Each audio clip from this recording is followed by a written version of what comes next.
নমস্কার বন্ধুরা, শুভ সন্ধ্যা। মধুর হেসেলে সবাইকে স্বাগত। আর আমি মধুমিতা জানাই সবাইকে অনেক অনেক ভালোবাসা। আজকেও চলে এসেছি গ্রীষ্মের সন্ধ্যাবেলায় একটা ঘোলের রেসিপি নিয়ে।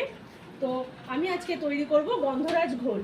তো এখানে নিয়ে নিয়েছি টক দই, চিনি, বিট লবণ আর গন্ধরাজ লেবু। মাত্র এই তিনটে উপকরণ দিয়েই আমি বানাবো গন্ধরাজ ঘোল। তো রেসিপিটি প্রথম থেকে দেখুন কিভাবে আমি গন্ধরাজ ঘোল তৈরি করি। আমি একটা পাত্র নিয়ে নিয়েছি আর ঘোল তৈরি করার জন্য নিয়ে নিচ্ছি আমি এখানে দই।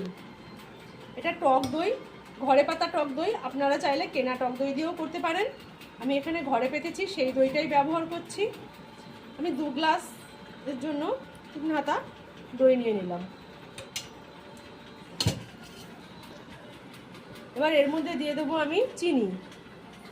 2 টেবিল স্পুন চিনি দিচ্ছি। চিনি খুব বেশি দেবো না, কেন যেহেতু এটা ঘোল একটা টক ভাব দরকার।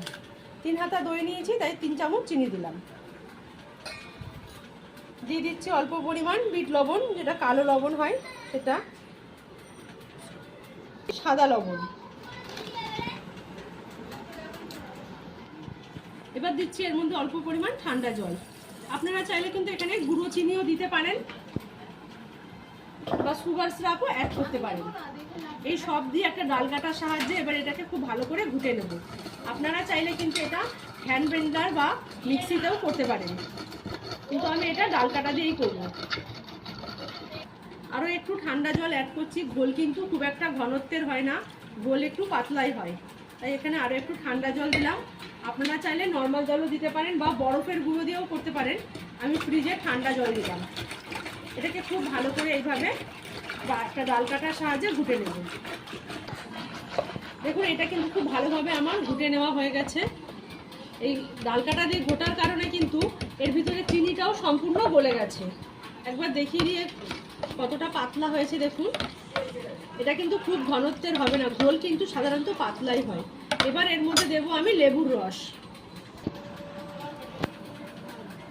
আমি এখানে দিয়ে দিচ্ছি গন্ধরাজ লেবুর রস।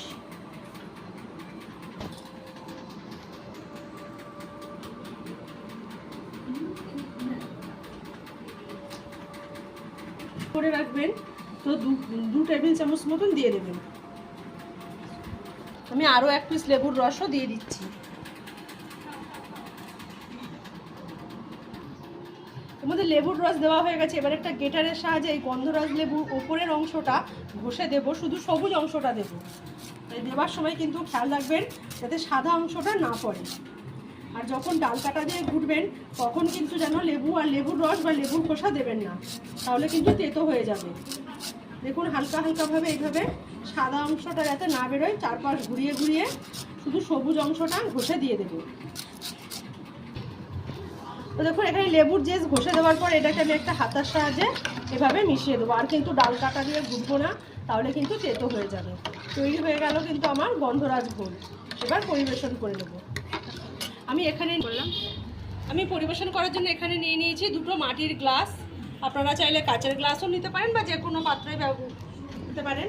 আমি প্রথমে গ্লাসের মধ্যে দিয়ে দেবো কয়েক টুকরো বরফ। প্রথমে দিয়ে দিচ্ছি গ্লাসের মধ্যে বরফের টুকরো।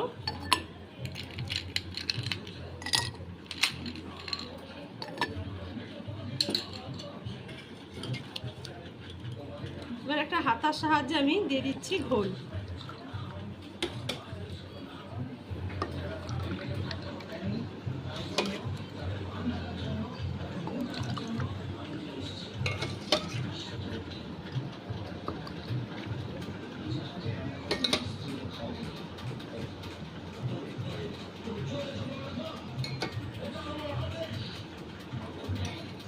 এবার সাজিয়ে নেওয়ার জন্য 2টো গন্ধরাজ লেবুর স্লাইস আমি কেটে নিয়েছি, এভাবে লাগিয়ে দিচ্ছি গ্লাসের গায়ে।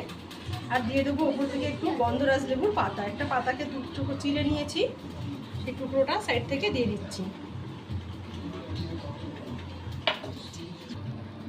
তো তৈরি হয়ে গেছে আমার গন্ধরাজ ঘোল। গ্রীষ্মের সন্ধ্যেবেলায় এরকম একটা ঘোল কিন্তু বাড়ির সবাইকে পরিবেশন করতেই পারেন। আর সবাই কিন্তু আপনার ঘোলের প্রশংসাই করবে। তো প্লিজ চ্যানেলটা সাবস্ক্রাইব করবেন, লাইক শেয়ার করবেন, কমেন্ট করে পাশে থাকবেন আর জানাবেন ঘোলটা খেতে কেমন হয়েছিল। সবাইকে অনেক ধন্যবাদ।